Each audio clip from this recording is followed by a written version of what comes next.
Okay, guys,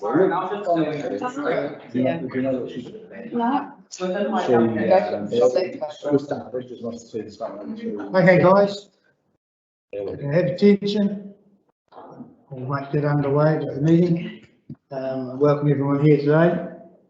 And there's no apologies. We'll move straight on to the public forum. And we have Hilary Spedding is going to talk to us. Well, she's from the Mills Flat Cavalcade Committee and wants to talk to us about some funding or grants. Hilary.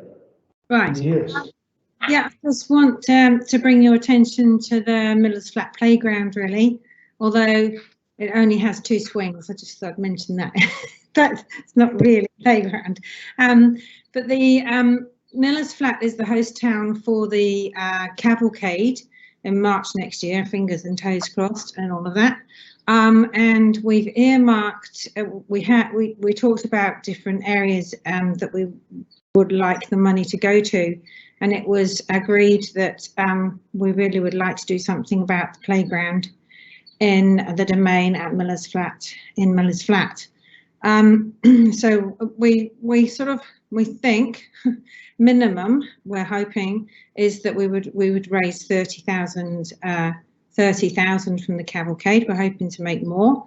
We might not make anything if it doesn't happen, but anyway, Twisel made 30,000 and it never happened there. So we're just keeping everything crossed.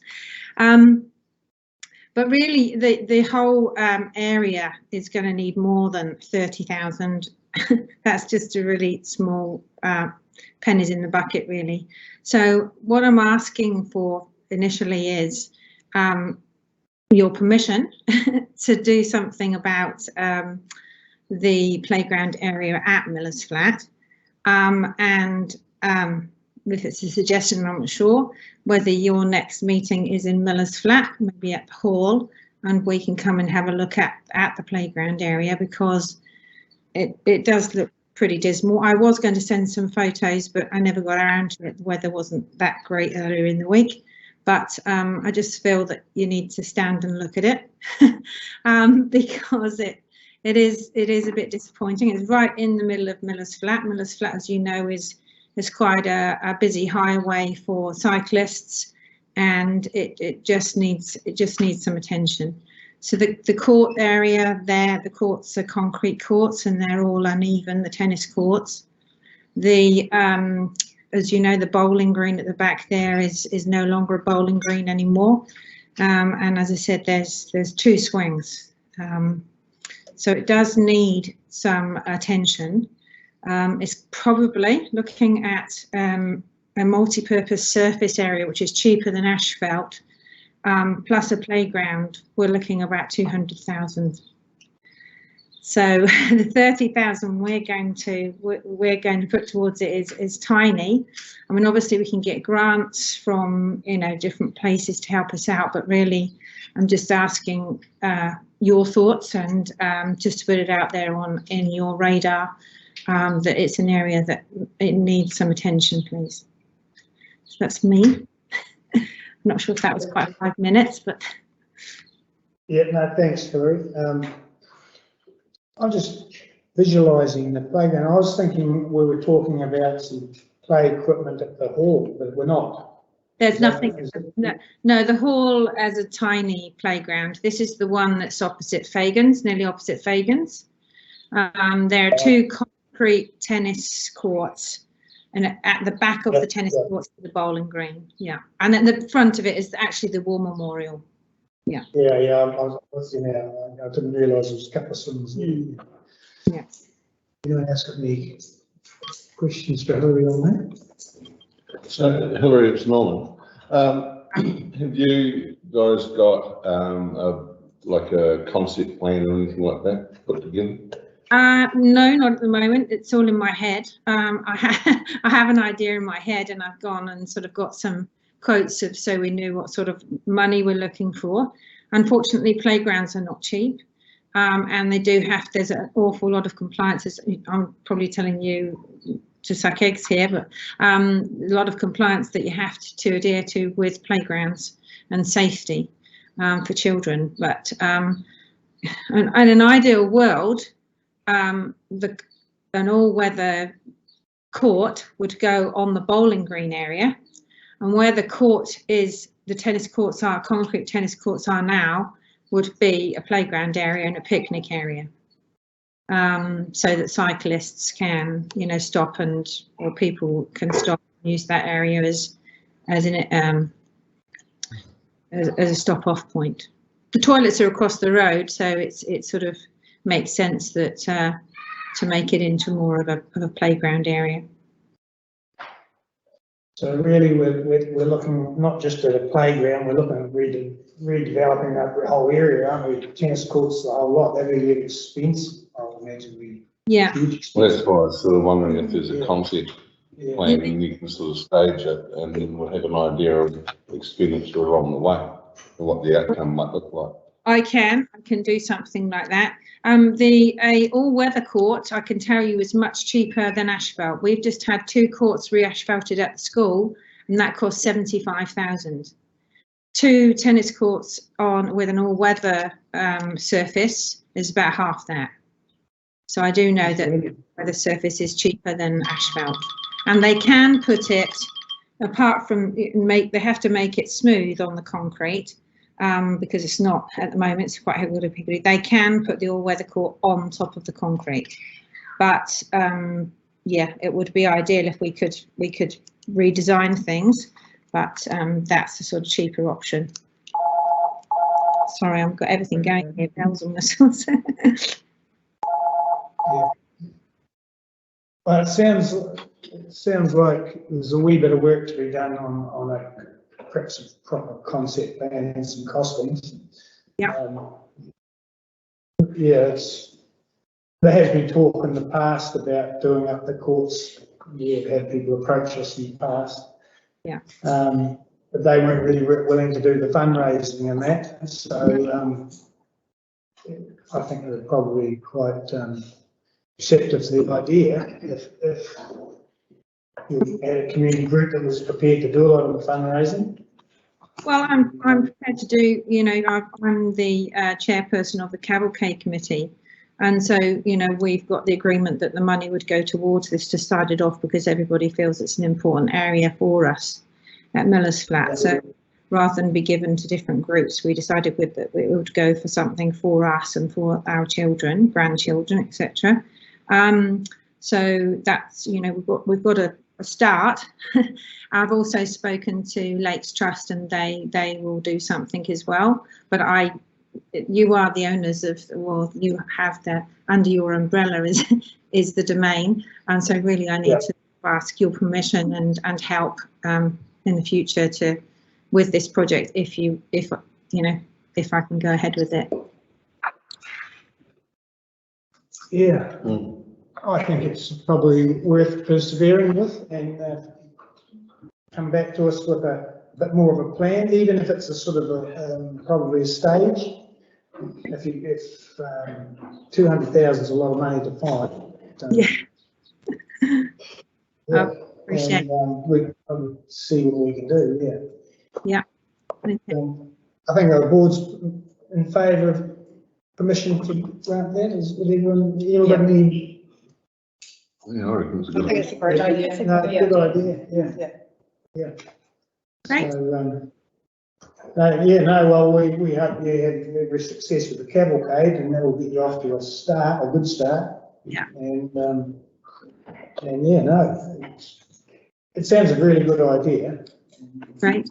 So we'll be interested. Through Miller's Flat, come and have a look at it. It's not a good playground. Yeah. Okay, no, that sounds good. Okay. No one's got any further questions today. Is everyone happy? Okay. Well, thanks, Hilary. Thank you. And good luck. Thank you. Bye.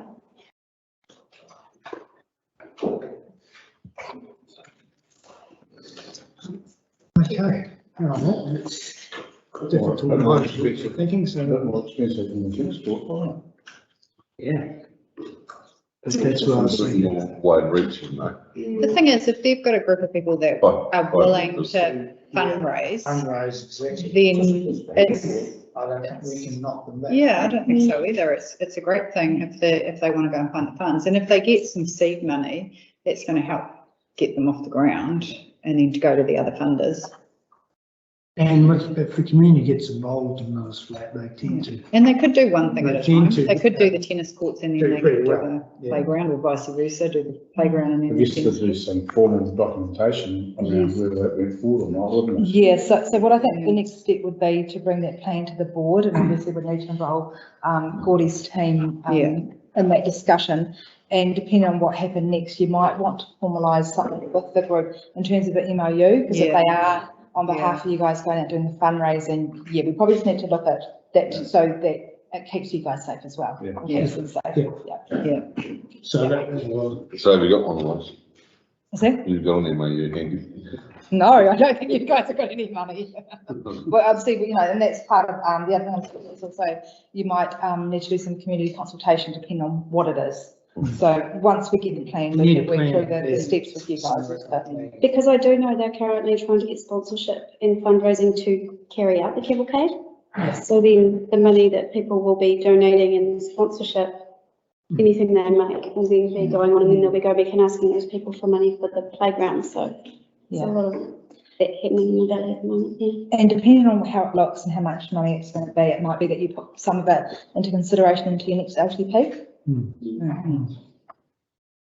yeah, I am mindful that you've got to keep Miller's Flat on the radar because, you know, Roxburgh's had a wee bit of money and we can't just be too stingy with it. Yeah, I agree. Yeah. Maybe they could get some money if Onslow goes ahead. Yeah, Maybe they could get some money from that. well, that's a possibility too. Yeah. So when they go to Central Lakes Trust, it'll be interesting to see how they regard that, given that it's a council section of land. Yeah. They might not grant notice. We've been, just on that note, we've had positive conversations with CLT re the Alexandra River Park, which will be on Lynn's land, but council will enter into a management agreement, so sort of council owned and sort of operated, and CLT didn't see that as a barrier in terms of supporting the project, but we can definitely work that through once we see more. So Through the chair, the Mosgiel playground was very successful fundraising despite it being council, so it's a well-known model around the country. Okay. So they were successful from trusts? Yeah. Okay. And the Big Fruit playground had a good contribution from the CLT. Yeah. I think it's, back from there. Yeah. Okay. Okay, moving on now. Minutes of the last meeting. We've had a chance to look over them. Scarlett and Steve and myself there, so. I'll move. Between that and the record, and you're going to move in that direction, Steve? and I'm going to second it. We did a lot Thanks, of all those in moving and favour. seconding at that last meeting. Against, A little bit of quiet, a little bit of quiet beat. Was quick. Oh, no, actually wasn't. Wasn't? It wasn't quick. No, it wasn't quick. righto, just remind everyone to declare an interest if they have an interest in anything we're going to be discussing today. Okay. The first thing we've got an item here is an application to lease the local purpose reserve land. Cool.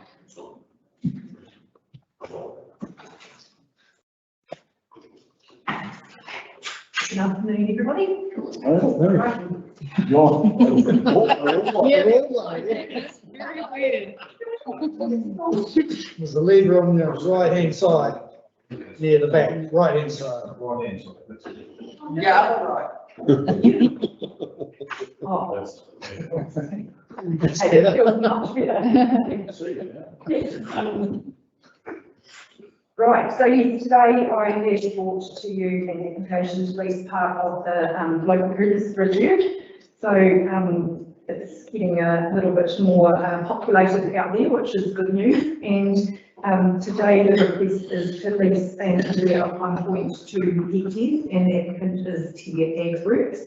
The applicants propose to de-fence the boundary and install gates to make it a lock-up secure purposes. And the proposal is to rent it at $1,200 per annum. And if you remember from when we talked about the last lease, in the prior period, the period prior to that, the rentals have sort of been around $100 to $150 per total site fees. And now that the demand for that land has increased, the proposal is that we use a market rental to rent that land out, so you then get a decent income off that reflects the fact that there was quite a bit of increasing demand. The plan of the area is shown on page 18. So it's right next to the area that is occupied by the wood merchant, and so we're sort of trying to populate the area as in that one butts onto the next one, so that we're maximising the use of all of that space, which you can see on page 20, basically occupies the whole front entryway of the land, and it won't interfere with the link from the cycle trail through to the holiday park behind. So if you are happy with that proposal, I propose that we grant them a term of 5 years with 2 rights of renewal to commence on 1 December at $1,200 per annum plus GST and any outgoings. At market rental, it will expire for the purpose of industrial storage yard. So that's 1.2 hectares. Yes. Are they going to use that whole area? Yes. They're wanting that particular size, because I was just thinking if there's quite a demand, Yes. you know, you could add smaller blocks, but yeah. Yes, so there is quite a bit of other space which could be developed. Obviously, there's sort of that hilly bit between sort of where the, if you're looking at page 20, there's a funny little sort of hill at the back of the oxidation pond next to the transport operator, but there's still quite a bit of space around it, and the way it's being developed through there is a thoroughfare, and it's sort of it's trying to maximise that use, and then perhaps if there was somebody else, they could sort of go in the more northwestern corner, and we could sort of work from that way round, or start around the back of the ponds and come back out. Yeah. I don't think I ever realised that we had that block up there towards the highway. Oh, yes, the other piece? Yeah. With the bit of the race course on it? I was going to. No, that's out into a paddock there.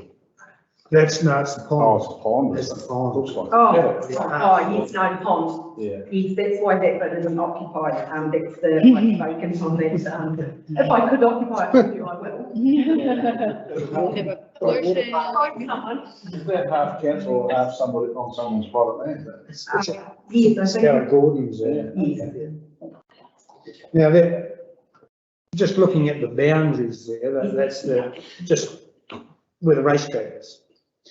Now, Doug Gordon used to lease the racetrack, but I thought it's not showing up as all in that reserve. There's only half that track council land. I know, so that's a separate parcel of land. Where it comes in from the pond and drops down and then goes back up, that little gap in there is a separate parcel.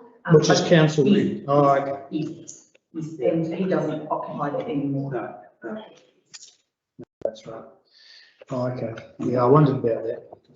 I had discussions with him about that. Anyone got any further questions on that? Pretty straightforward. Yeah. It is actually probably tidying up a problem we were having. He had a yard sort of in the residential area in Smith Street, and it was starting to cause an issue or two. So if he moves one of his gear over there, it will solve another problem. Yeah. So. And I've had the neighbour come to me about that. Yeah.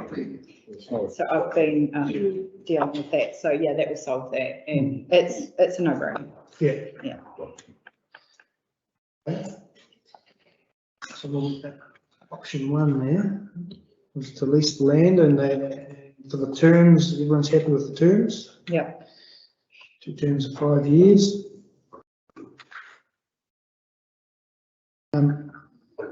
There's obviously rates on that land too, isn't there? Yes, so it would trigger it to being rateable, and I also mentioned that the other thing is, should it expire or be cancelled for any reason, that fencing would transfer to council. So there is some benefit there should that expire or be cancelled, that you would actually have a 1.2 hectare locked up yard that's ready to relet. So there's definitely some wins to be had. So going forward, with our renewal license probably going to rise, though, isn't it, because the demand's there? Correct. So you're on, probably on one of them. Yeah, cool. Okay, Happy to do it. is you happy to move option one? I'll second it. Thank you. All those in favour? Against? Carried. Excellent, thanks, Lynn. Lovely, thank you very much. Right, we're on to the Cemetery Trust. Board, we're going to put it up.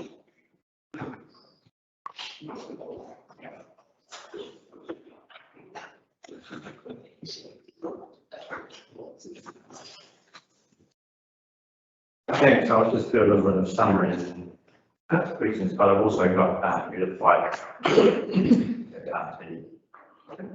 trustee particular questions. So under the Dairy Information Act, council has to provide land and burials in Roxburgh. This provision has been undertaken by cemetery trustees in the 1800s on a voluntary basis, I should add.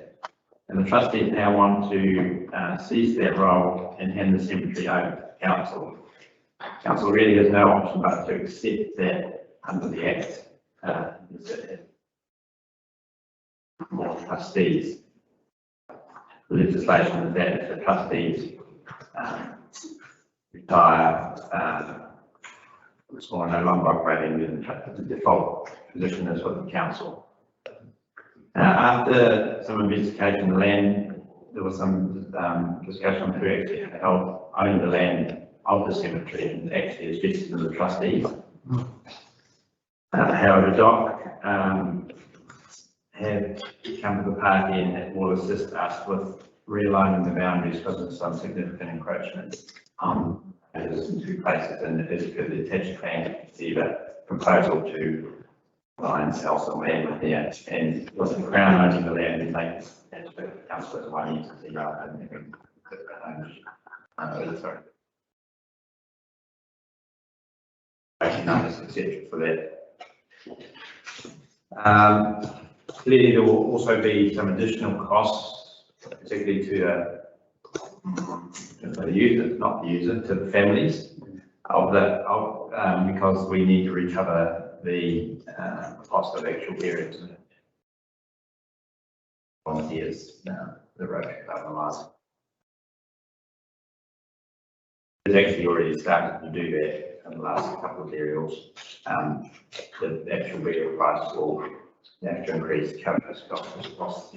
Temporary costs are cost neutral for the council. Have a budget set up. Maintenance and mowing will also require to be done over once the transfer has occurred, and that at the moment we're envisaging that we will be able to manage that through the funds trustees are built up, and then we will need to look at that to go through the next time that council is reviewing that plan for whatever those costs may be. I don't envisage they'll be a great increase, but there will be some.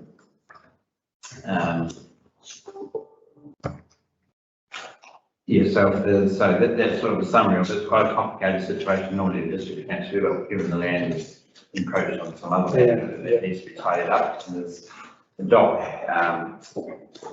There's no timeline on when this might happen, so it might take some time for doc to get their funding sorted and then the process done, and then. So there's a bit of buying and selling, I understand, is he going to buy some? And is it a land swap at all? Well, under the Act, you can't swap. Normally you would be able to, under the bureau based tax, they have to purchase the land, so that's So is it, complicated difficulty. yeah, So they're going to purchase that, those two. Yeah. And if, yeah, and the, there's a bit down one side. and is the it? one down the side, one at the top. Yeah. And tidy that up, so. An ongoing issue for quite a while, that. Yeah, you'll recall there was a thing in the OGT in 2019, there was Yeah. people Yeah. on the pages, so it's sort of been simmering away since then. Yeah. Almost got to an agreement that can happen, so part of the next stage is for us to show that council will show that's going to happen, then DOC will formally start their process of the land acquisition and tidying up the boundaries. So is DOC actually purchasing? DOC will purchase on behalf of the Crown. Yeah. And then it'll be handed over And it'll be responsibility. handed over to one entity. I think it's problematic with land purchased by the council and some of the land of the Crown land. Yeah. I think they're trying to tie it up that way. Okay. So any questions for me or? So it's not a question, but I guess that paper came to council, so I understand what's going on in the background about the rules that have changed as well, for cemeteries. And they've become a lot stricter about allocating plots and all that, and there's limitations. Yes, that's right. So there's some rules that I guess the public will need to understand. So the council's bylaws and, as I said in the report, council bylaws and cemetery handbook will, when this transfers will also apply. So that you're selling plots, essentially you pre-sell the plots at time of burial. And I think the hours of opening hours, things are pretty similar. Yeah. No, that's probably the only major change. I don't know how many they resell which year this might be. So the fees, the others, obviously they're going up a lot. Is that, are those existing council fees, is that pretty much standing for all graveyards, cemeteries? They're all councils operating. That's about $900.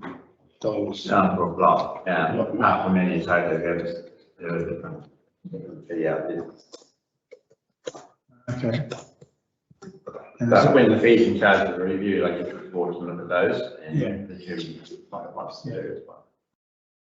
I'll point to the charges and fees and sort of, yeah, cost neutral in the long run. yeah, That's what we try to do with cemeteries. okay. Well, we don't have that. That's, I suppose it's a natural thing to go back to council if the trustees don't want to carry on. Anyone got any further questions, Gordon? So the fact that it was run by a trust, did you not have the records? Sorry, I didn't hear you. So the fact that it was run by a trust, did council not have all our records loaded about the burial sites and who was in it? I guess we do on the council cemetery system. We have what is available has been loaded into the system.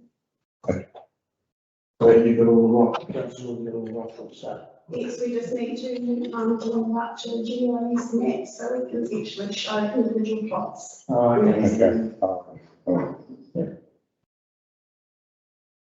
Okay.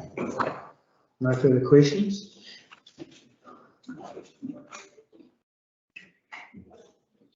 Okay. So I'd like to move that. Yeah, sorry, yeah. Yeah. Like that. Yeah. Slight Let's mistake. go. I did write this, then I updated. Mr. Mayor's from. I'm suggesting a slight amendment to recommendation B. So agrees that agrees to the return of administration, management and operation of the Roxburgh Cemetery trustees to the Central Otago District Council, which added subject to the land encroachment of the cemetery being resolved. Yeah. So when they say return, the councils used to have it. Was it just? I just wonder- Not this one, Huh? not this one. No, that's why I just. Probably Accepts the good point. return. Yeah. Mr. Lord. Accepts the responsibility of the administration as an operation. Don't agree to accept the administration management. Yeah. On the fly, what do you think? Us, Yep. Yeah. accept, yeah, to accept You got this one? Yeah. It the agrees to, administration management. so maybe now change it to agrees to accept the return of administration. That kind of thing. Or accepts. I don't know, return. Agrees to accept the administration without the return, without the return. Yeah. Agrees to accept the administration, Management. management and operation data. Yeah. Yeah, I'm not sure. Return doesn't really need to be. Okay. Yeah, that's a good point. Would you mind, I know there's been an amendment, would you mind just reading out the resolution in full, just so that, Yep. Agrees to accept the administration, management and operation of the Roxburgh Cemetery from the Roxburgh Cemetery trustees to the Central Otago District Council, subject to the land encroachment of the cemetery being resolved. Yeah. Yes, That's right. Yeah. Okay, I'll move that. If someone wants to second. I'll second it. Okay, thanks, Sally. All those in favour? Against? Carried. Thanks, Gordon.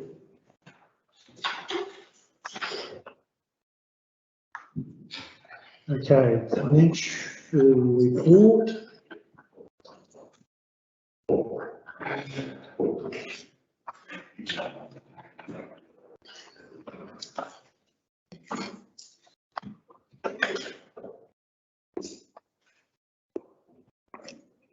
So I'm in replace of Donna. Yeah, thanks. So this is the financial report for the first quarter, in September the 30th.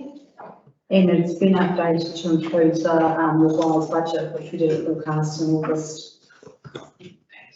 So most of it is tracking on target, apart from the internal interest rate, which is lower than we had budgeted for. And other costs underspent due to recent timing, mainly around the compliance schedules expenditure. Yep. And CapEx is on target for the first 3 months. Other than that, is there any questions? Nothing really. Has anyone else got any questions?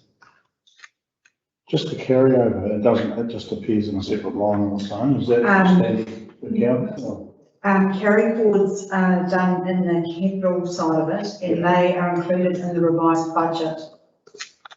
We don't put them in separately. So you'll notice the annual plan and the revised budget is slightly different. It's due to either a forecast or carry forwards that have been brought forward. I imagine the bulk of it would be carry forwards.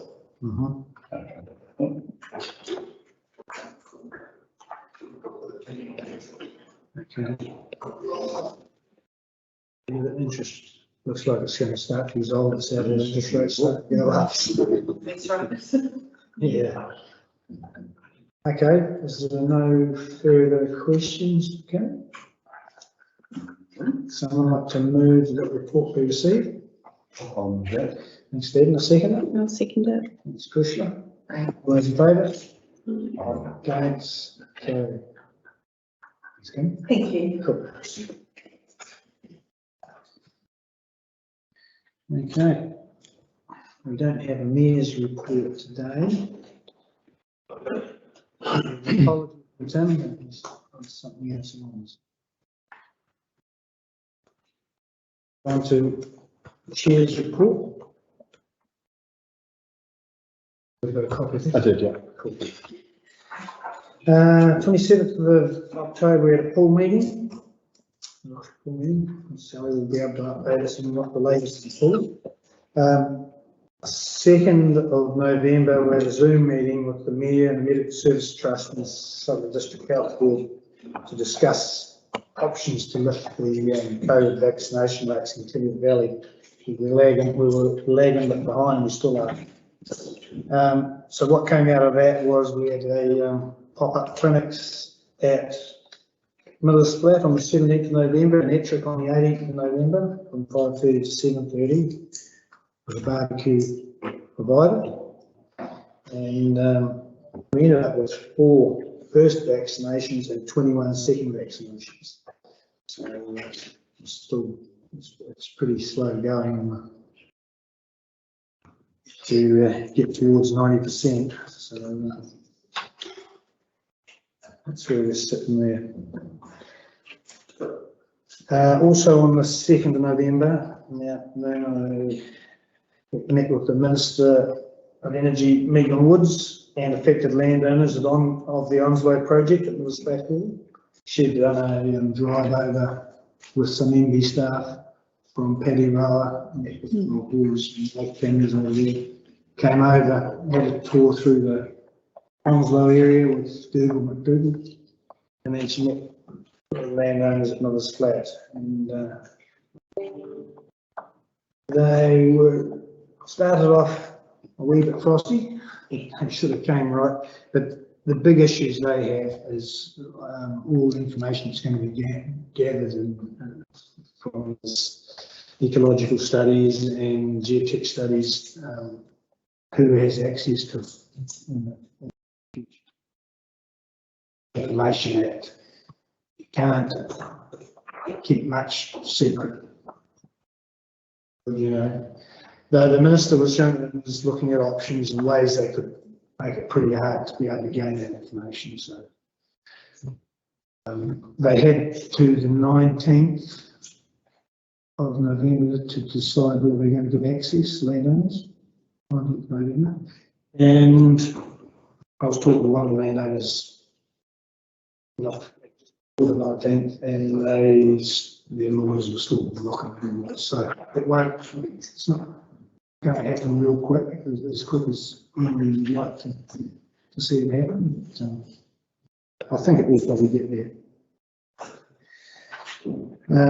Also, on the 4th, I had a meeting with the National Party spokesperson, Manager Barbara Kuriger, and we discussed the Onslow project. And it came rather interesting. National. Election, which you wouldn't know what will happen after today, but yeah, it possibly wouldn't go. But then you don't know, it's 2 years away, so you wouldn't know. But no, they were very interesting. So that was interesting. Yeah. Yeah. So on the 9th, I had a New Zealand Battery Project Zoom meeting, and the work's still underway to get access from landowners for the geotech and ecological surveys. And I'm hoping that's going to get underway soon. The other big issue that we talk about is battery project meetings. What's classed as a dry year? What is the actual size of the problem? And basically, the easiest way to solve it at the moment is energy is tied up in a lump of coal or gas, but they're trying to get away from that, and that's why I'm looking at this. But I can see a 4 billion project blowing out big time. When they talk about a tunnel in Auckland, a similar length tunnel for trains, at 14 billion, sorry. 14 billion. That's a light rail tunnel. Yeah. It'll be interesting to see what comes out of that. Anyway, also on the 9th of November, Medical Service Trust meeting, and 10th of November, I had a meeting with Dennis Kirkpatrick, the museum committee, and Matt Begg, and Kush was at that meeting. It was we were up at the Masonic Lodge discussing options for purchasing the lodge for the Teviot Museum. So what came out of that really is CLT are interested. I think it's got merit. But I've just got an email, John Rowley, a couple of days ago, and the issue was does the board buy it, lease it, say, to the museum, or does the museum buy it, fundraise, and look at getting help from the board, which is probably a messier way of doing it. But his email said they just had a meeting, and she can report that the committee is quite energised at the museum, and that they are committed to purchasing the Masonic Lodge for 200,000 plus an additional 50,000 for fitting, sort of setting it up. So they seem to be keen on doing it themselves. That'd be right, Kush. Yes. He also says that they'll be using expertise from other regional district museums to ensure we have a viable model facility. And these contacts have already been identified in funding options, which are available to us. So the CLT were interested. Matt has indicated that they would be interested to put in perhaps 40 to 60,000, which is only 16 to 24%. The lotteries has said don't approach them until you've got 60% of the money. And Take Community Trust are supportive and keen for us to get on with it. So I think it's used to be figures. Teviot Community Trust. Probably used in CLT. Sorry? They are usually used in CLT. Oh, yeah. They used to be half CLT, but the pool has proved that it's not the case. They can be a bit more generous than that. And it also says past and present Masons are a source of funding. There's many families in the valley, but that's an unknown, isn't it?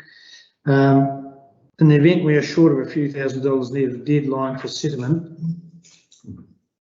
they, because they want to sign it all up with a purchase agreement, sale and purchase agreements pretty much straight away. This weekend there's some visitors from Freemasons head office coming in to have a look and see if they're happy enough with 200,000. And they're wanting to, the museum has offered to pay a deposit of 20,000, pay for insurance and rates and have access from the date of signing. So that could be fairly soon. But they want two years to close the funding settlement. And he also says that the event we are short of a few $1,000s near the deadline for settlement with Freemason New Zealand, do you think the community board would be open to approach from us? But that's if they wanted to go themselves, so it makes it a little bit trickier. I think there's a lot of not challenges, that's not the right word, and obviously here today. I'm just thinking of our Central Stories building in Alexandria that we had inherited, and there's actually a considerable amount of ratepayer costs for the works that are now needed for that. So if the board were of the mind to want to purchase it, we would need Gareth's team to do the due diligence for the board. There'd be depreciation and all those ongoing ratepayer costs that are added to your community. So we have going up to council on the 14th of December, and Kush has been part of this process, is the first big conversation with council around the museum investment approach. And at that meeting, they're going to give me some direction of areas they want further advice on. And that's obviously at the moment the board can still obviously go ahead, but we would probably recommend not to until we've got some direction. the buyers, the board can't make a decision on that until there's a paper. So you need to do your own due diligence and you need to consider options before you make it. So you wouldn't be able to do that without a report going out. Yeah, especially with financial implications, it's Yes, so they're keen to get into it here and do their own fundraising. You could say, well, let them go for it. And there's nothing to stop them go for That it. you're making, that's assuming that we wanted to buy it. That's assuming, It's assuming that you wanted to buy it or Or support the support it. purchase of, Or because both. supporting the Yeah. purchase has its own implications, yeah, as is what's happened in Alexandra. yeah, Yeah. which would be, when are we next meeting? Wayne, February. Yeah. Middle of February. No, beginning of February. In February. Well, from that email there, it seems that the committee for the museum are pretty keen to do it themselves. Is that, you could go to their meetings, Christmas? Yeah, they are pretty keen. I don't think the Masonic Lodge wants to give them 24 months though. The powers that be in Wellington are saying 12 months, but then that's not really realistic to get all that funding in time, so. If you had 2 years, maybe. Yeah. Put pressure on them, isn't it? Mhm. And then they say that, they have access from the date of signing. So what are they going to do? Are they going to start remodelling the inside of it? It's a very grey area, isn't it? You know, they actually haven't got the money because they're looking at for 200 plus 50. And Matt Beard more or less told them, you're going to have to need some money for the fit out, so, you know, put in 250. Yeah. So it has implications if we purchased it as well. I guess that a paper coming to us would be good because someone's going to put some work into some pros and cons. One of the cons will be that it'll have to be depreciated, so that's an ongoing commitment from the ratepayers, I guess. But Especially in light of if you're also looking at putting money into the Millers Park playground area and what that starts looking like for the next LTP, but we can definitely, between now and February, we can go away with the ANZ team and start looking at some stuff. And I think Gareth would look at that. And you can speak on behalf of the I'm putting on the spot. Yes. In terms typing an email.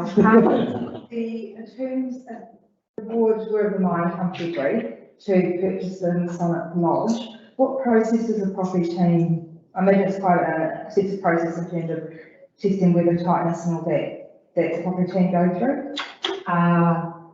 So as far as that goes, I would be involved in it. I guess that would be a take it as it is, and you might want to have a building report done as part of the sale and purchase agreement. But the first thing would be obviously to put a paper to you guys and then take it to council to negotiate that sale. And then once we and we have it valued for whatever your agreement and that was, but if you're concerned about the state of it and any effect and the cost that they might have on it, the best would be a building report, and that might want to be considered when we're obtaining a resolution to purchase it. If there's something that you, but I was totally zoned out at first today, I just wanted to make sense. No, Really good. it would be worthwhile doing. Yes. It's a pretty sound looking building, but it's. And it's, so we purchased the land behind the Masonic Lodge in Clyde.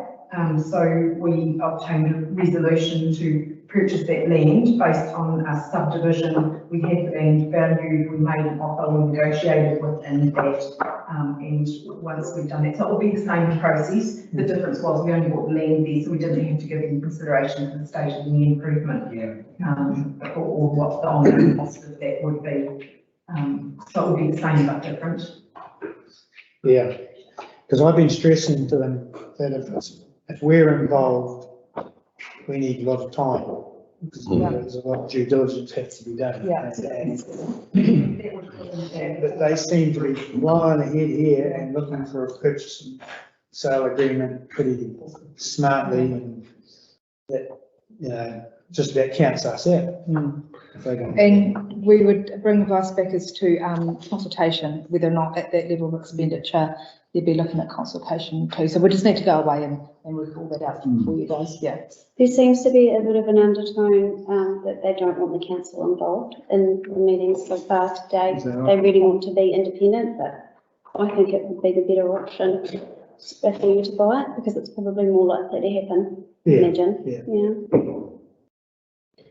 Take, for example, we get an email saying they want to purchase it, and then the next email is about costs. They've had Cruise King in to do a, Well, that's mentioned here too. yeah. That's not on that building, that's on. No, it's in the other building. Just, You know, What are their plans for the other building if they were to go into this one? they want to do a bit of an extension on the building. They definitely need a toilet because it currently doesn't have one. So they want both buildings? They're going to take both buildings? No, this is just the way that, I'm just saying in the Yeah. meetings, this is just the way that 1 minute it's we're buying this, next minute, hey, this, here's a quote from Cruise Kingy, shall we move forward with doing this, that we want to buy this, so fundraising wise might be a little difficult. yeah, at the bottom. In the meantime, the museum committee has made arrangements for Cruise King to close in the annex. It must be an open piece at the back of the museum, the old museum, to protect the collection and concrete the floor no more than 70,000.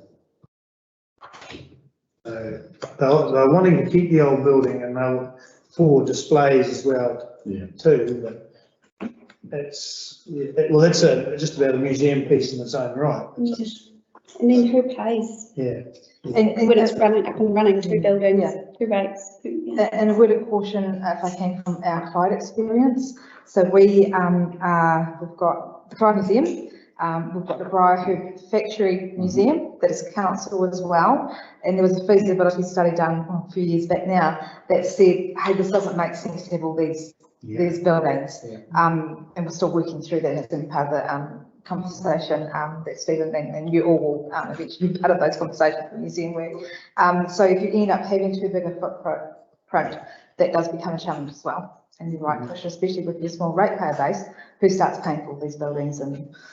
See, I would understand that the old building, it's on dock now, isn't it? Yeah. So there'll be no rates on it? I think they pay a yearly fee to have that building, like it's not free for them. To dock. Yeah. Yeah. But the dock don't pay rates.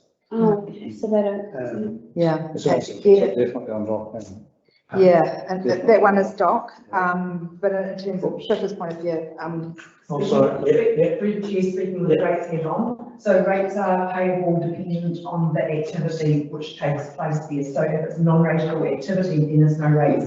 But if it was on dockland and somebody was offering you as a shop, and it was a commercial activity, or it being used as a residential activity, then that doesn't comply to non-rateable. So what is the purpose of it? How is it used currently? Well, it's a museum, but it's got no services at all, don't, like as in water or. So, and I'm just trying to remember quite hard here, it may be rateable, and I'm just trying to remember whether it needs to be owned by, owned and used as a museum by a territorial authority, or not, but if it's not serviced, it would be very minimal rates at the most. Yeah, okay. it's the things like the power, you know, how they come to you for a operational thing, if you've got power in two buildings. So it's all that kind of things that you guys will need to take into consideration. So from this conversation, I'll take it away and have some conversations, particularly with Gareth, and we'll look to bring you something in February around that.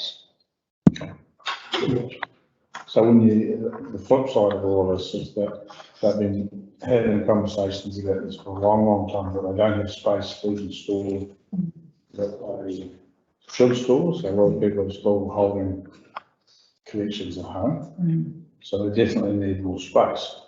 So I would imagine they probably were going to spend almost as much money as they're proposing to buy this building, extending it. Because there's been several. There's been several extensions looked at, and some of the. Rates was 320.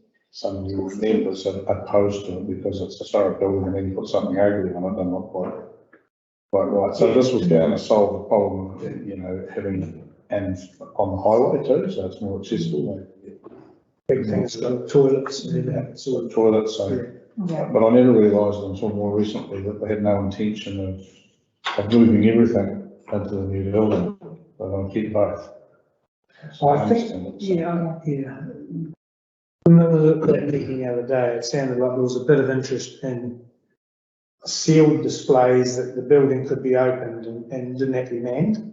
Up there, you know, like you could have a glass front and not a lot of stuff, I think you can put most of it in the new building. Yeah. And the other thing, and this really come from Nissa, who was at the workshops, was around thinking about the future workforce. So we do rely very heavily on volunteers, of course, in the museum space. Yeah. And so Alex and Cromwell, just as a high rate, they get a wee bit more money, but even those museums rely on volunteers. And it's been a trend being seen in museums all over the world, is that's becoming harder and harder and harder. So it's just something for you guys to consider. If you are of the mind, come February, once we give you advice to go ahead with something like this, is that if you have a building, you still need to have it open and what that starts looking like. And again, you don't want to get caught in the trap of, okay, now we've got to add a more operational expense to pay someone to be in the museum because we've bought this museum for our community. Oh, our volunteers can no longer do it. Oh, shivers, we need someone paid 20 hours a week. Oh, community board, can you pay someone 20 hours a week? So I think there's just a lot for you guys to consider in this. Yeah, huge demand on the draw in the community as well. I mean, if you look at the Miller's Flat playground upgrade, they want 250 for this. We've just done a big whole push. We're still coming, you know, what resource base have we got in the valley? The big picture says to me that I don't know whether we should be looking at. You know, we're supporting something that can't be funded. Well, that email's got some questions they haven't got the answers to yet. You know, they say they want to sign up to it and they reckon they can get funding, but as Chris has said, that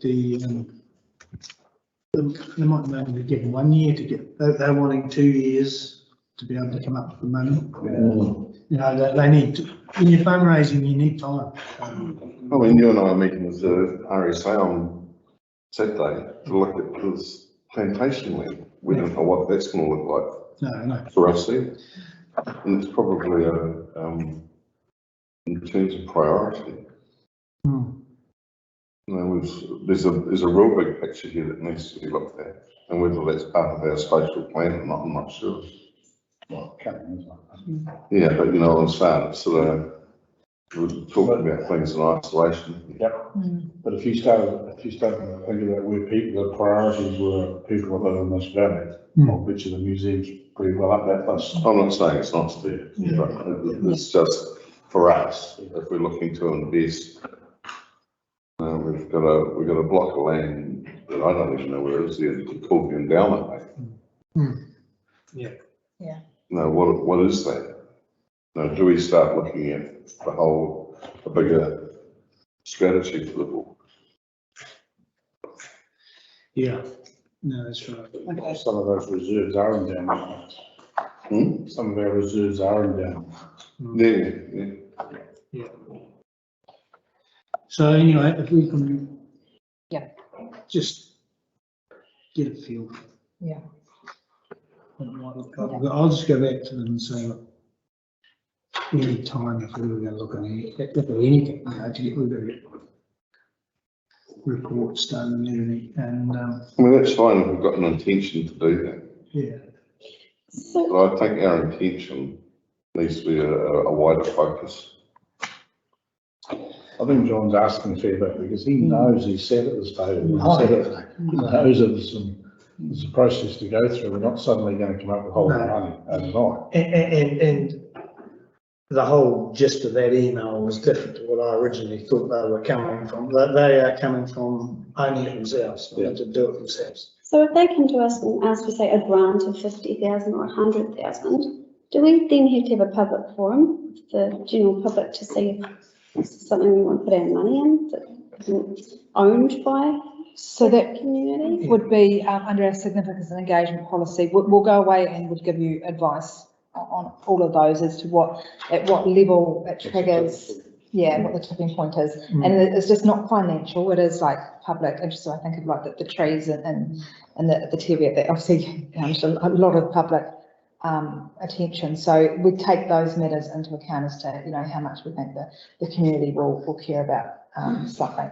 Hence, just 50,000 was part of our LT fees by the District Museum function, and it's peanuts. But we do know there's a lot of interest in it. So yeah. Yeah, I think, if you look at the building and it's where it's situated and the services to it, I can see why they think it's pretty bad. 200 plus 50 to do that. You can see why they can. Yeah, I think it's I think that the local members of the lodge and ensure that the price is probably reasonably pitched. Because that valuation there, 200,000, was put on my desk at our last meeting by Dennis Patrick, and he got his hands really small for that. I imagine that. Would we just sell that price? I'm not saying that, I'm a community board member today, thank you. Okay. We'll see what eventuates from their discussions with Freemasons of New Zealand and what sort of deal they can come up with. And Kushra, just if you wouldn't mind, just in terms of helping shape that advice, if, because obviously you're in the meetings, if this starts taking a different direction and they decide to go ahead and purchase it themselves, then the paper more becomes, rather than a purchase, what's other support you guys may or may not wish to give. So just if you can keep me in the loop as we develop that advice, we could agree, the meeting would be appreciated. Yeah. There was one line here, I just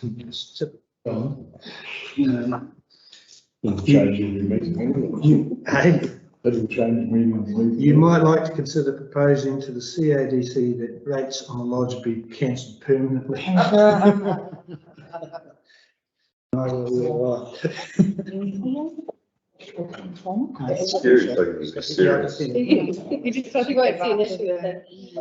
won't see an issue with it. And you'll recall the rate impact of the contribution to the pool. I mean, that's the type. Yeah. That's the rate base you have, and so any contribution has an effect on your rate. Yeah, exactly. Yeah. Whether it's a grant to cover their rates or whether it's whatever it is. Yes. Yeah. It's all costs. Okay. One other meeting I went to, Teviot Valley Resto meeting. We had quite a good meeting. Norm might elaborate on that one. Good meeting with a new committee. Rest Home is like the Medical Services Trust, or anything to do with health is struggling to get financial support or sufficient financial support to go. It's no different. And Gordon, you just mentioned before to me about the Grover's Hill pines. Someone's had a look and they've deteriorated a bit, the ones that have fallen over. So the ones that have fallen over, we think we need to do pretty soon, and intend to do that. And the advice is that we'll probably get better prices for the stand. And do it then. So see people starting there, we'll let you know anyway, but see people starting there, they're not going to do the whole lot. Fallen bits first, and then we'll get on with the rest. That makes sense. Correct. So what are we going to do with it all? So much, but Oh, so they're going to harvest what we're getting. Yeah, that was you missed that. Yeah, that was the last meeting. I reported a report on that to last meeting. but if it's sale timber there, they're going to use it. It should be cost neutral to, Yes. in And then we'd look at possibly looking at options for that land with replanting it and a mix of natives, exotics and tracks or trails or whatever, like trails, whatever. Or we have to also plant it basically, don't we? Yeah, we do, because there is $700,000 worth of Carbon. Yeah. So it will be planted in some, but we might strategically plant. even planting it would cost a lot. Yeah, but different pine trees. Okay, that's me. So I can move that report will soon. Yeah, I will. Thanks, Mona. I'll second it. Thanks, Christian. Okay, all those in favour? Right. Thanks, Gary. Members' reports. Kushla. Oh, mine's pretty short and sweet. So on the 9th of the 11th, I attended a discussion group regarding the future of tourism. It was an opportunity to share your thoughts on how to develop tourism to how we develop tourism to Central Otago's best advantage. All information gathered feeds into the development of a destination management plan for the region. Quite a diverse range of people. Sally was there as well. It was quite informative and yeah, nice little brainstorming group. And on the 10th of the 11th, the Museum Board meeting at the Masonic Lodge, which I attended with Raymond as well. It was just setting out a budget for the proposed purchase of the lodge, and Matt Burke mentioned that they'd need another 50,000 for setup costs. And yeah, that's me. Thanks, Kushla. Steve? 26th to 10th, I attended an Economic Development Community Services pre-agenda meeting, so that's a Zoom one. 26th to 10th, same day. That's an RSC Regional Chairs Liaison Zoom meeting, weekly. I'm not going to repeat that every week, so they're every Tuesday. And I have to say things are looking reasonably positive at the moment for the RSC scheme and getting everybody back, getting the numbers back to where they were pre-COVID. The flights, chartered a lot of flights into New Zealand, and at the same time, they're repatriating some of the RSC workers that have been here for up to 25 months. So they've been stuck in New Zealand, and it's just been announced today actually that they're not, there's no date, or sorry, if they're usually here for 7 months, but it's just been extended indefinitely, so there's no end date. So that's a real, that's really good for us. You guys hot over there? Yeah. Yes, with the very well. There's the remote there. Wayne's probably got it on speaker. He's been trying the remote. I have been turning it on. He's probably got it on 30 all or something. Oh, we used to.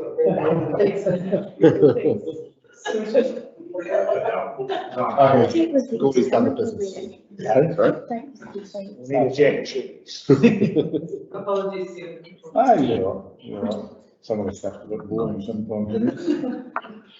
Yeah, so anyway, the RSC is looking pretty positive at the moment for the upcoming season. I think I've already indicated before that in the summer fruit season, they don't make up a very large percentage of the amount of labour required. Looking at 5,000 or 6,000 to harvest the cherries. Eden Hall collection, I went to, I don't know what you call it, the launch. Nicky, what would you call that when I went to on that?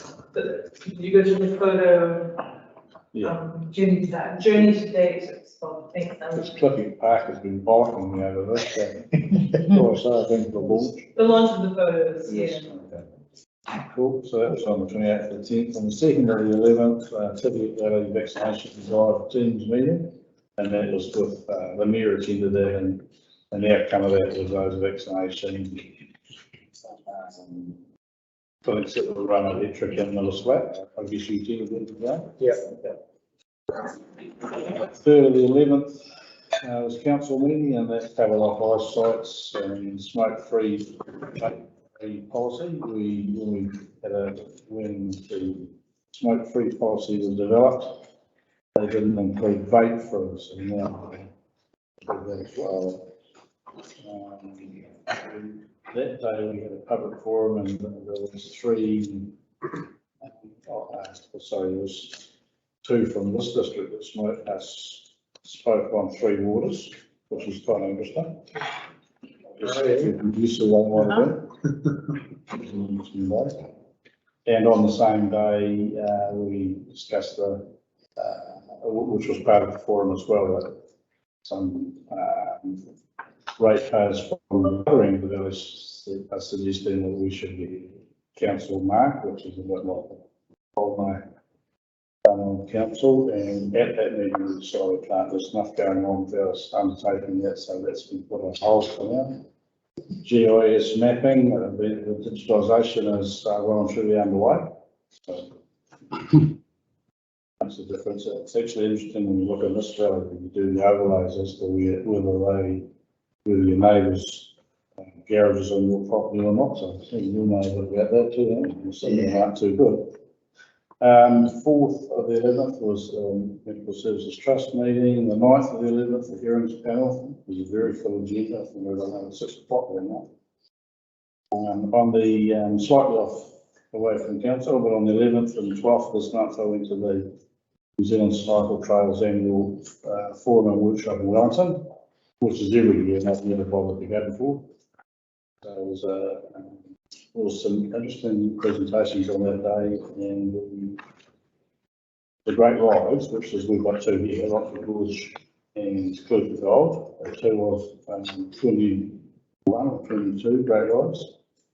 Adding $1 billion, or just under $1 billion to the New Zealand economy now. 14th to the 11th hearings panel meeting, so that was a Sunday.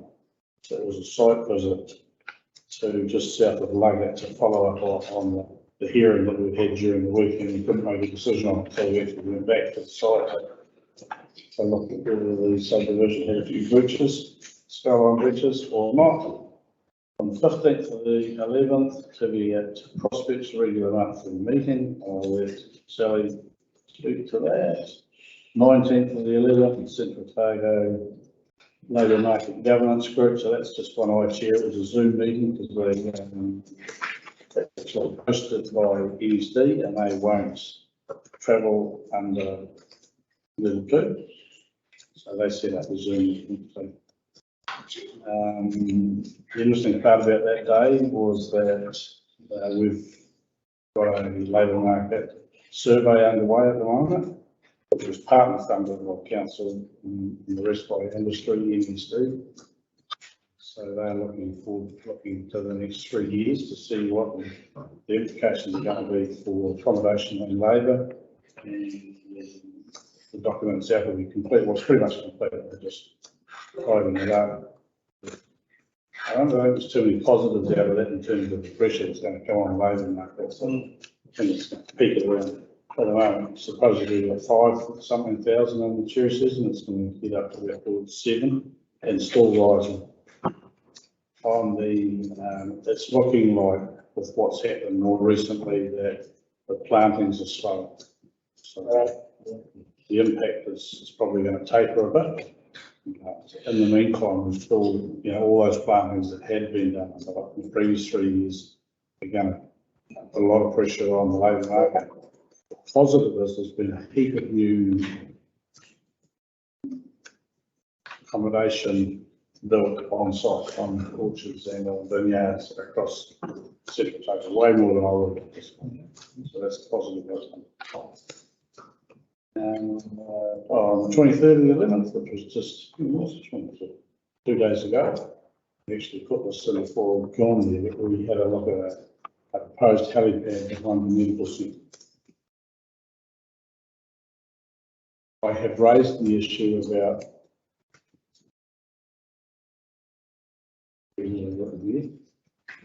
there's been 2 discussions on toilets. So the Lake Dunstan contact energy toilet, which was closed, and it seems like I'll be chasing to get an answer about some contact, and dare I say it from council, whether that's been raised and whether they're discussing that, because there's still a lot of upset in Lake Roxburgh Village about those toilets being closed and people turning up at the lodge expecting to use the toilet.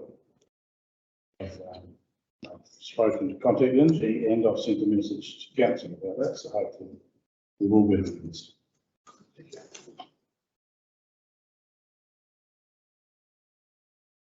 And also at Teviot Prospects, which is one thing we'll bring up at Teviot Prospects meeting, which was when it was this last week.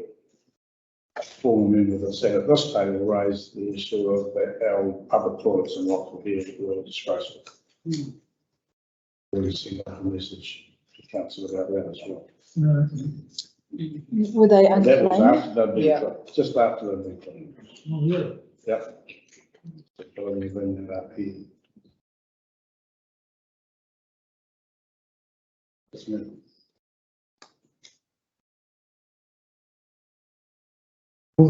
Right, so in the last 2 months, because I wasn't here at the last board meeting, I've attended and chaired the Teviot Valley Rest Home AGM, the Teviot Valley Inc. AGM, which we had a resounding level of support come from the community in terms of volunteers coming onto the committee, which was really good, given that of the 8 that were sitting around the table in November last year, there were 2 of us left. Just people retiring. Of course, Alec wasn't around. And one of those 2, Neil, was looking to retire next year, so it's a case of needing some support from the community, which was really good. And that we've got a good complement, good cross section of the community in there as well.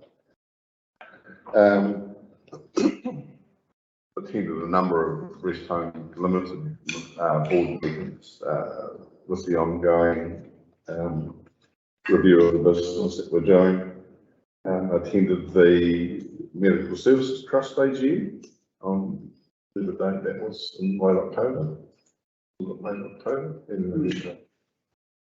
And we had the Entertainment Centre AGM on the 9th of November, and again we've sort of got a good level of support from the community, and you know, like it's there's no new people coming on board, but the people that are on board are still wanting to be there. They're not just looking to phase out their voluntary input. And next year's, of course, we're celebrating 125 years of showing movies in Roxburgh.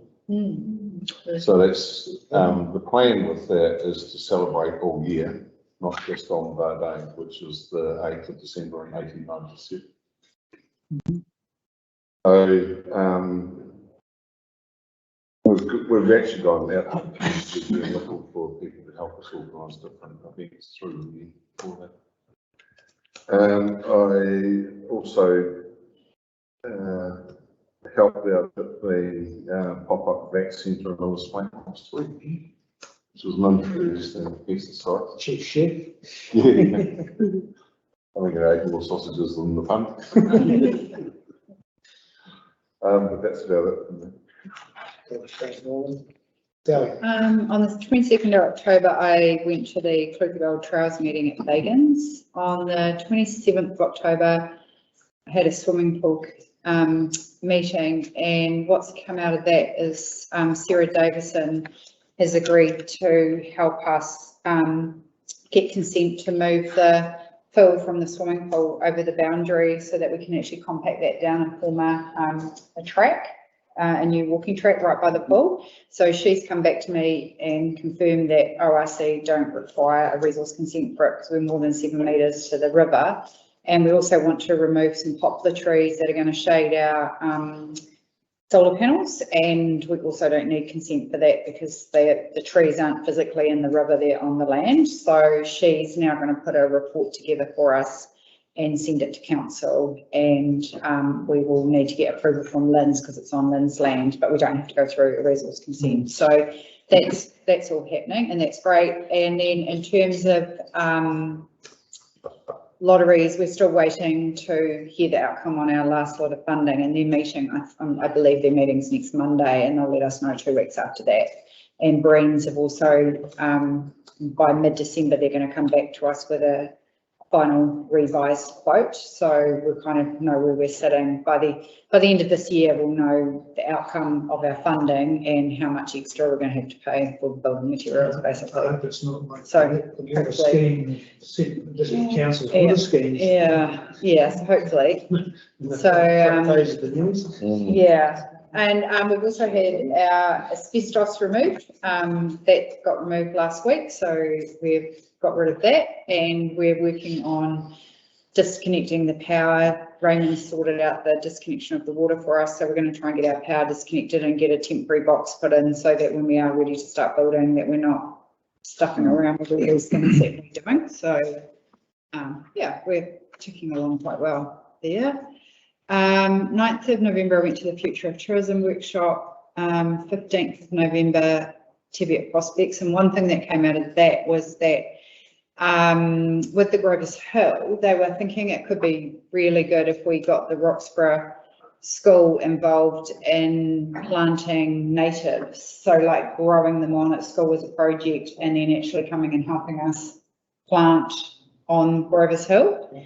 And Mari sent me a email to say that because there's a trust in Cromwell, but they will come down here. She's confirmed that they will help us down here. So they wanted to bring that back to Teviot prospects just in terms of how do we get the school engaged. But I think in the end of the meeting we actually decided that Gemma should go back to the school and talk to them about the planting.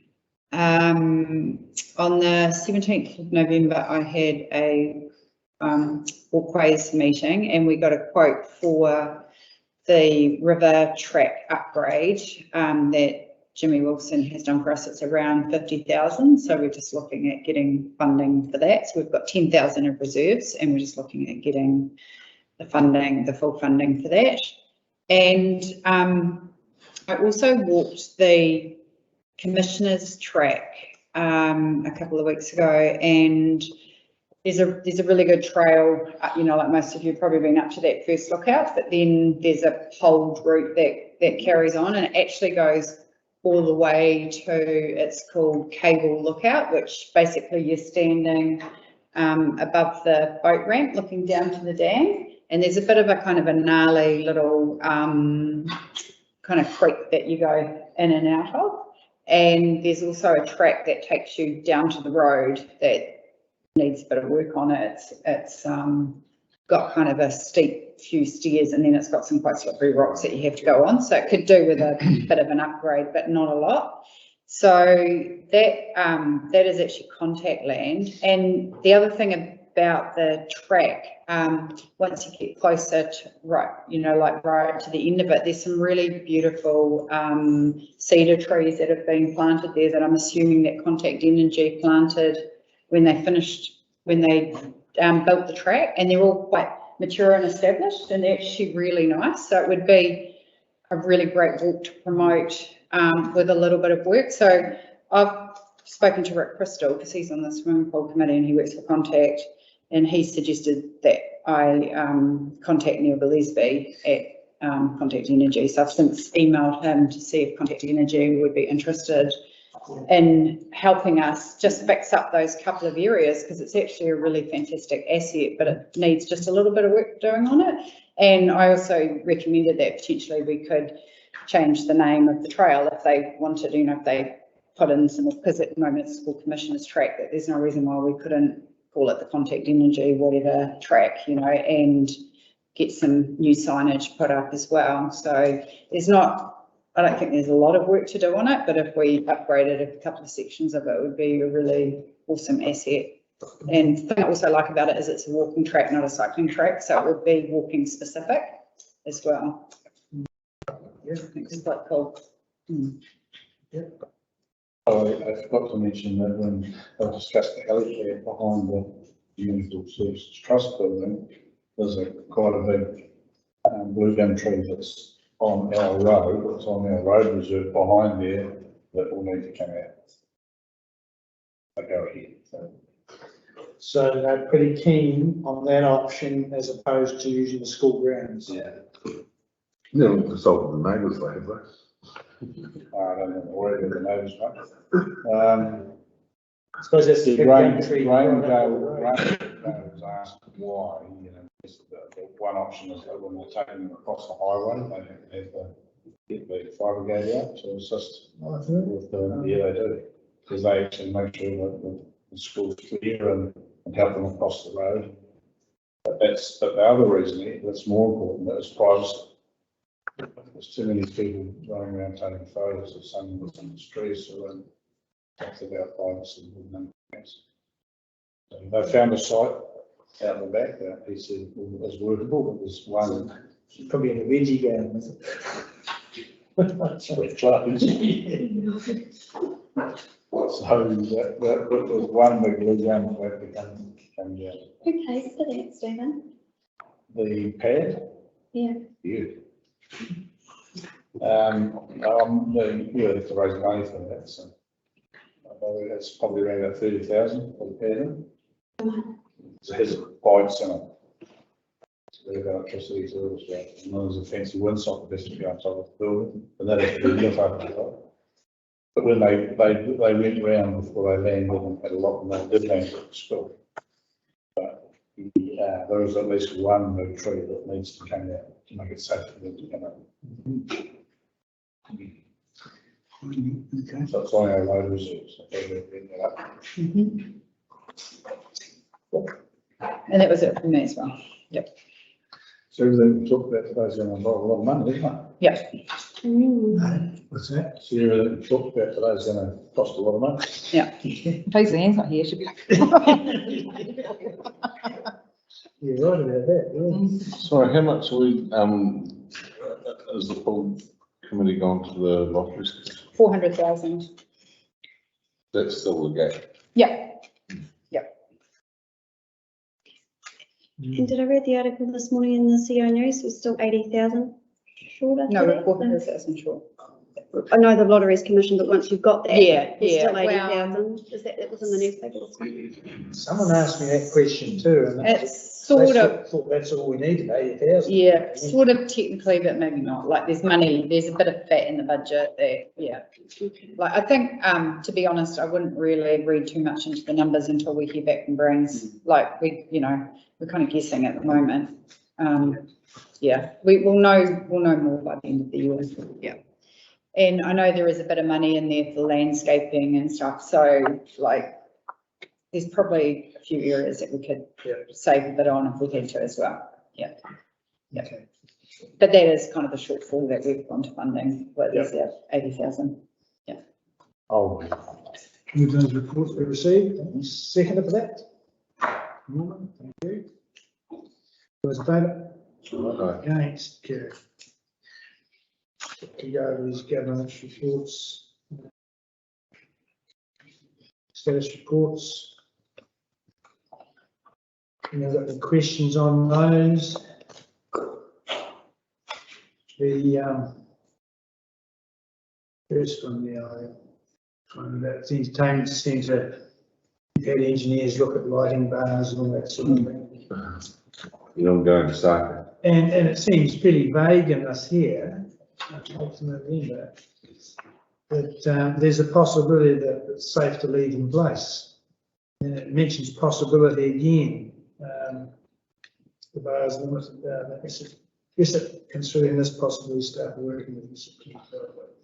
Specific. I mean, what we did was took the advice of the Theatre Systems designer way back in 2018. And he saw there's a sag in the lighting button. And he saw it was held up with tie downs.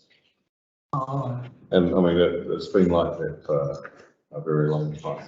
So we got to and put chains around the truss to secure it better.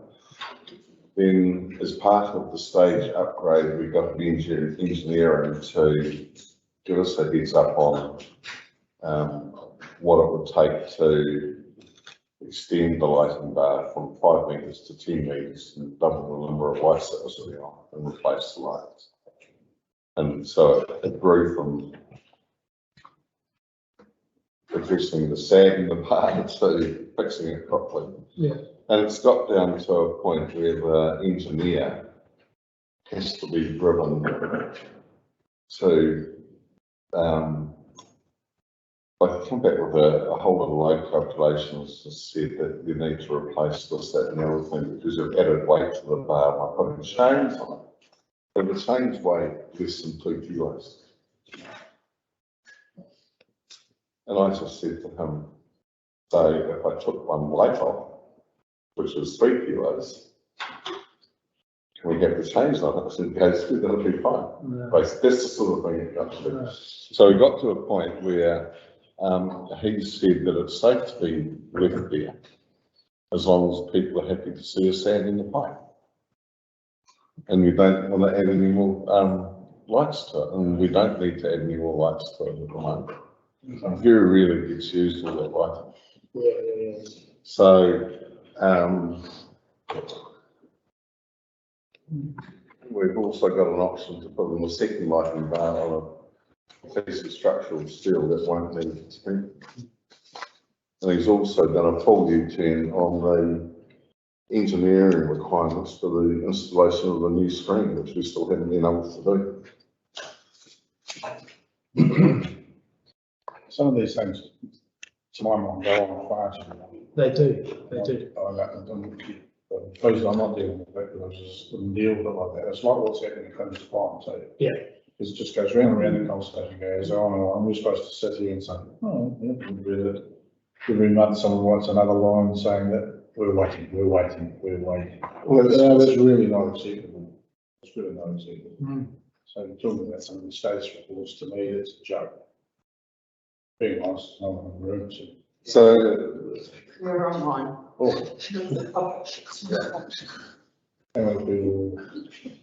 So what are you saying is that? I'm just saying that it's, to me, it's not acceptable just to keep writing that every month that we're waiting. Someone needs to address why we're waiting. Or is there an outcome? Or do we just stop doing it? So is that in particular, I'm looking at the Walkways Committee, within the same update, pasted out of the agenda for the last 3 meetings, staff have working with Walkways Committee to implement improvements. Yeah. So a bit more, I mean, if they're working, maybe it's a bit more around what is actually, where it actually is at. Okay, I'll take that. Yeah, I just don't think it's, honestly don't think it's acceptable. Yeah. But in what way? Someone needs to make a decision. I like having an outcome. It's like what's happening in the, how many years is that been going on down there? It's the Peters Bond problem. I'm talking about the town hall. How many years have those issues been going on? And there's addressed. Well, the sound tech guy, we heard from him recently. I mean, the amount of volunteer time that takes up, and you'll be well versed. All I deal with, I'm just a volunteer that's out in life, so you Exactly. don't have to accept it. But so you drive it, and it's taken me to challenge the engineer. Yeah. Visit him in Wanaka. Visit him here. I was just thinking, You shouldn't accept that. but so what do we do to get an outcome? I don't mean, I'm not disagreeing. We've raised it here, so there'll be, whether the, I guess the staff that are present can actually raise it back at the CODC, but I just think I keep looking at these things month after month after month. What a joke. So I find it really frustrating because I am involved in a lot of projects. I accept and just continue to get the same answer month after month and don't make progress. Because it's actually wasting huge resources. Yeah. I'm missing the point somewhere. I mean, it's not as if we're not trying to get resolution to it. No, but why aren't you? Well, I just said to you, like, that we've had to continually challenge Yeah. the engineer in this particular circumstance. Well, I assume they're getting paid to do a piece of work. Well, not for me, they're not. No. And then you've got the issue with the sound tech guy who you don't really hear very often, you don't hear from him that often. But we had a meeting about what do we do if we change who we use, then we'll be even further behind. So we're trying to stay, yeah. A lot of this is, a lot of the delay in the recent lighting bar issue has been brought about by compliance to compliance. And that's an engineer not wanting to step outside his safety zone, his professional safety zone. Yeah. I mean, I've struck it time and time again. I agree with you. It's not acceptable that they don't deliver. No, it's not. they get paid. But it takes a certain amount of, I guess, thinking and capability to go and challenge these guys. Yep. If you actually feel that, you know, and I've been once 2 or 3 years ago to look at what you're discussing here today. Yeah. And I thought, how complicated is that? It's not. It's not.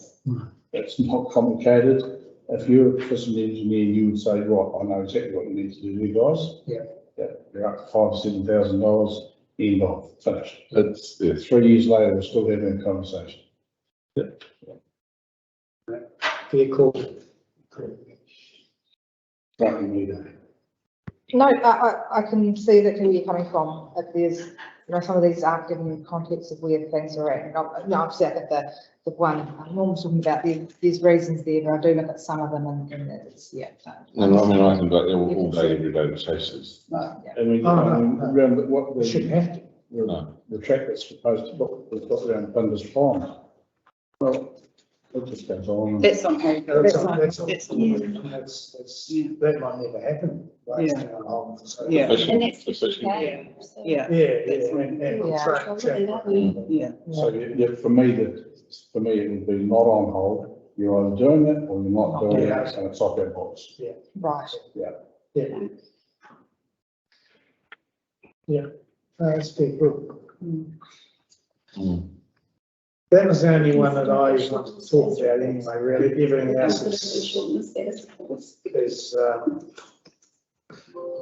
a whole lot, but it's Yeah. or progressing. So. Yeah. That seems to be going a long time. Yeah, I mean, on the lighter side, you see the facade of the entertainment centre has been painted. Yeah. That was courtesy of CODC's planning, which is good. Yeah. And our ladies doing telescope. Been done, yeah. They're also sealing bricks. Oh, okay. Mm. Yeah. What I was going to ask you for John when you gave your report, have they made progress on getting an acknowledgement of how long this kid has been running movies? Oh, I've been report for a long time, but I've never heard anything more about it. in so we're going to apply for a Guinness Book of Records recognition, Oh, and that just was mind-boggling. okay. There's a wee bit of a gap in the information, isn't Yeah, it? and other people are popping out of the woodwork and they're claiming the same thing. And I just said to the committee, you know, we know that movies have been shown here since December the 11th or December the 8th, I can't remember which day, 1897. That was when the first movies were shown. Yeah. Not the same building, because the Anthenium doesn't. Same site. Same site. And I said, we know that all those years, and that's what we're celebrating. Not some Guinness Book of Records record. It's quite difficult to prove, isn't it? Oh, yeah, and if that's their game, that's their game, but it shouldn't be our game. Okay. We can make the claim, they can dispute it. Well, we'll move on and finish this off. Someone to move those status reports we received. Stephen? Thanks, Councillor. Second. Thanks, Sally. All in favour? Right. Thanks. Okay.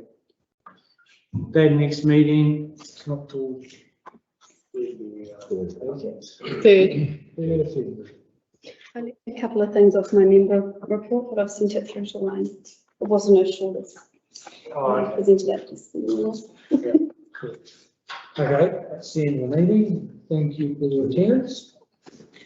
Stephen, I've got some Oh, we have some informal discussion.